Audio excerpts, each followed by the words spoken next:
Ya, jadi IKN itu tidak mungkin sangat sulit sekali untuk direalisasi. At least adalah dalam 5 tahun ke depan ini masih Gubernur Mas Pram ini masih Gubernur Ibu Kota Jakarta. Jadi di sini Jakarta ada satu kepulauan, ada kepulauan air yang paling besar, yaitu di Kepulauan Seribu. Tetapi hasil tangkap ikannya nil, sangat tidak ada. Hasil tangkap ikannya tidak ada, hasil lautnya tidak ada, sangat sedikit sekali terhadap PDB dari Jakarta. Gitu. Kalau itu dibereskan, saya yakin kemiskinan di Jakarta Utara pasti turun. Terima kasih. Pertama-tama kita ucapkan selamat untuk Bung Pram dan Bang Dul. Memang kelihatannya bahwa pertarungan kontestasi Pilkada Jakarta ini sangat berat. Tapi nyata-nyatanya kok nggak berat-berat amat gitu ya. Nyata-nyatanya kok satu putaran gitu. Luar biasa. Jadi tidak berat-berat amat gitu. Meskipun Partai Masyumi tidak lolos, tetapi Partai Masyumi ada di mana-mana. Ada di Jakarta, yang pasti. Nah, jadi kalau kita lihat, ini pertama adalah, apakah Jakarta ini masih ibu kota atau tidak? Jakarta masih ibu kota. Dan apakah akan terus menjadi ibu kota? Artinya kita mengatakan IKN akan gagal, kan gitu kan? Iya, jadi IKN itu tidak mungkin sangat sulit sekali untuk direalisasi. At least adalah dalam 5 tahun ke depan ini masih Gubernur Mas Pram ini masih Gubernur Ibu Kota Jakarta. Lalu saya mau menyambung juga mengenai pemilu tadi ya.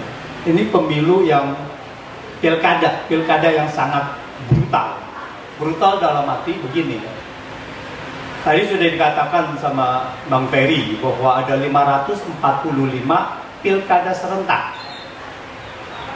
Sekarang yang masuk di MK, gugatan perselisihan hasil pemilihan itu ada 310. 57% itu digugat. Ini luar biasa sudah 57% digugat. Jadi tanda-tanda ke situ yang tadi itu sudah banyak sekali, bahwa ada ketidakberesan, ada money politik, ada pengerahan ASN dan sebagainya dan sebagainya. Dan sekali lagi Jakarta luar biasa. Jakarta tidak terpengaruh, ya mungkin terpengaruh sedikit, kalau nggak mungkin 70% ya. Oke, ini adalah baru 5 tahun, baru yang sekarang. Tetapi pertarungan sebenarnya, tadi juga Bang Ferry sudah katakan, adalah 5 tahun ke depan. Jakarta ini sebagai landmark dari Indonesia, sebagai kehidupan ekonomi yang paling prestis di Indonesia, tetapi kalau kita lihat jumlah rakyat miskinnya ini masih termasuk banyak, masih sekitar 5% jumlah rakyat miskin, dan kriteria garis kemiskinannya ini masih sangat rendah sekali,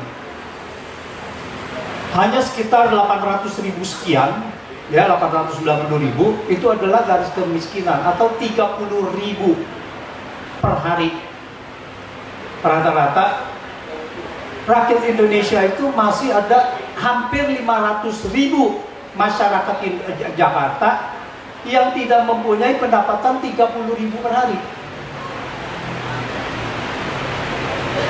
Nah, ini tantangannya bagi Pram, bagaimana mengatasi ini, bagaimana dalam 2 tahun bahwa garis kemiskinan menurut BPS itu harus 0, pengalaman saya.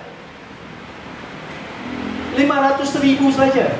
500.000, kalau 1 juta cuma 500 miliar. Kalau 50%-nya dia mendapat 50%, baru 250 miliar. Alokasikan 250 miliar, kemiskinan di Jakarta 0. As simple as that. Nah, jadi tantangannya adalah Jakarta pembangunan ekonomi yang berpihak kepada masyarakat bawah. Kemiskinan di Jakarta yang paling besar adalah di 3 tempat. Satu adalah Jakarta Utara. Dan yang kedua adalah Jakarta Timur. Dan yang ketiga, justru yang paling besar adalah di Kepulauan Seribu. Jumlah rakyat miskin di Kepulauan Seribu itu ada 14%. 13%, 14% dari populasi dari Kepulauan Seribu. Di Jakarta Utara ada sekitar 7,5%. Kalau kita lihat di Jakarta Utara, itu rakyat miskinnya ya terdiri dari mungkin nelayan, ya mesti diselidiki itu. Tapi saya yakin sekali nelayan, dan nelayan pun sekarang sulit ke laut, karena mungkin termasuk yang di Tanggul ya, dibatasi itu. Nah, itu harus diluruskan. Dan juga kebanjiran. Jangan sampai perumahan-perumahan elit ini membuat tanggul yang kemudian airnya melimpah kepada pemukiman. Nah, ini harus ada auditnya gitu untuk pemukiman. Nah, untuk Jakarta Timur, kemiskinan, garis kemiskinan di Jakarta Timur itu Rp680.000 per orang per bulan. Artinya kurang lebih mungkin 20.000 aja. Dari Jakarta Timur itu ada hampir 120.000 orang itu tidak mempunyai pendapatan yang bisa mencukupi dia makan dengan biaya Rp20.000 per orang. Bagaimana di Jakarta masih ada seperti itu? Garis kemiskinan di Jakarta harusnya kita naikkan 2 kali lipat. Kalau kita naikkan 2 kali lipat, saya yakin jumlah kemiskinan di Jakarta ini jauh lebih besar dari 2 kali lipat. Sebagai perbandingan di Indonesia, kalau garis kemiskinan kita naikkan menjadi 2 kali lipat, maka jumlah kemiskinan rakyat Indonesia berlipat menjadi 6 kali lipat.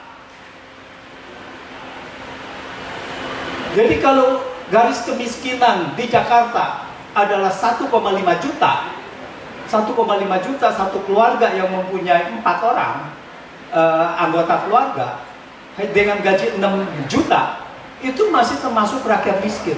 Kalau kita naikkan begitu, itu masih termasuk rakyat miskin. Nah, ini adalah tantangan sebenarnya. Kita mau menjadi kepala daerah, mau menjadi kepala pemerintahan, mau menjadi presiden, tujuan utamanya adalah kesejahteraan masyarakat. Pertumbuhan ekonomi sebagai alat untuk mencapai kesejahteraan itu.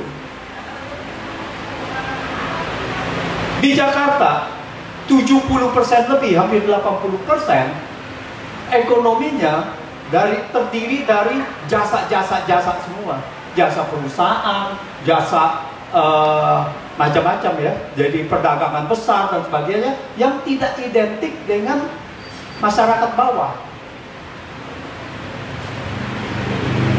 Jadi di sini Jakarta ada satu kepulauan, ada kepulauan air yang paling besar, yaitu di Kepulauan Seribu. Tetapi hasil tangkap ikannya nil. Sangat tidak ada. Hasil tangkap ikannya tidak ada, hasil lautnya tidak ada. Sangat sedikit sekali terhadap PDB dari Jakarta gitu. Kalau itu dibereskan, saya yakin kemiskinan di Jakarta Utara pasti turun. Dan tentu saja kita identik pelabuhan, kuli-kuli pelabuhan dan sebagainya, itu semuanya dengan identik dengan kemiskinan. Biaya dia punya pekerjaan dapat upahnya 1 kali per pekerjaan gitu kan, nggak ada kerjaan, mereka nggak dapat duit.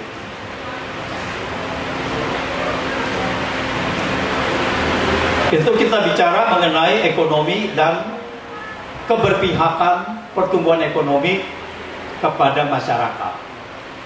Dan yang kedua adalah Jakarta ini sebagai tonggak kota yang akan disorot sampai sejauh mana keberhasilan Jakarta itu adalah representasi keberhasilan Indonesia. Kalau kita lihat ibu kota negara-negara yang mulai maju itu luar biasa, seperti misalkan Seoul ya, di Korea itu udah green city dan sebagainya, termasuk Vietnam itu sudah tidak ada polusinya lagi. Mereka sudah menghabiskan polusi sampai 2028 itu harus berkurang sampai sekian. Nah, Jakarta bagaimana mengenai green city tadi?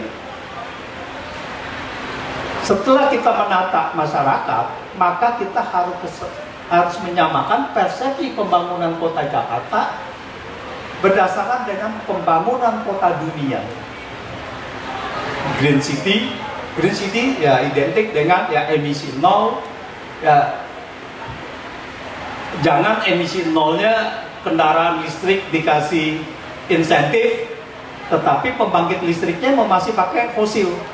Pembangkit listriknya batu bara masih 65% kita bauran energinya 65% masih batu bara gitu. Kalau kita punya mobil electricity dengan itu ya lebih kotor daripada kalau kita pakai Pertamax. Pertamax lebih bersih ya, footprintnya itu akan lebih kotor karena jejak di situnya penyediaan listriknya itu masih ini. Nah ya kalau memang sanggup bikin saja Jakarta itu power wind, wind turbine. Itu di Jakarta semua yang mempunyai laut itu banyak sekali yang membangun energi berdasarkan angin. Lalu bagaimana? Nah, bangunlah di situ di Jakarta Utara, ya, lautnya besar, kita wind turbine. Sekarang wind turbine itu hampir sama investasinya dengan gas turbin, dengan LNG, nggak beda jauh gitu. Nah di situ dibuat, misalkan bikin pasar ikan modern. Nah itu semua nelayan di situ dari end to end dibangun dan dibangkitkan kesejahteraannya. Nah ini energi sangat penting sekali bagi pembangunan kota. Ya tentu saja yang terakhir adalah mengenai kemacetan dan banjir. Ya, nah, banjir sudah ada tuh. Prabowo mengatakan salah satu PSN adalah giant seawall. Nah sekarang bagaimana kolaborasinya? Apakah Jakarta yang memiliki itu? Atau ya mau tanggul lebih kecil atau bagaimana? Tanpa itu kelihatannya kita sulit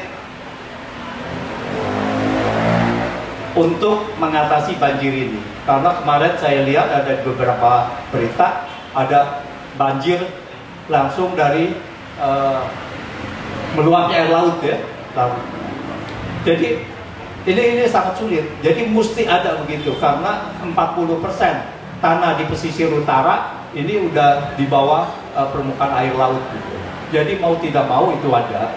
Dan kalau ada itu dibikin aja sekarang saingan reklamasi, tapi untuk nelayan, untuk rakyat gitu. Jadi bukan untuk pengusaha gitu. Dan di dalam tanah reklamasi itu kita bangun pelelangan ikan yang modern. Kalau bisa semodern kita ikuti pelelangan ikan seperti di Jepang. Terima kasih. Baik. Terima kasih Prof. Jadi yang dapat kami sebutkan adalah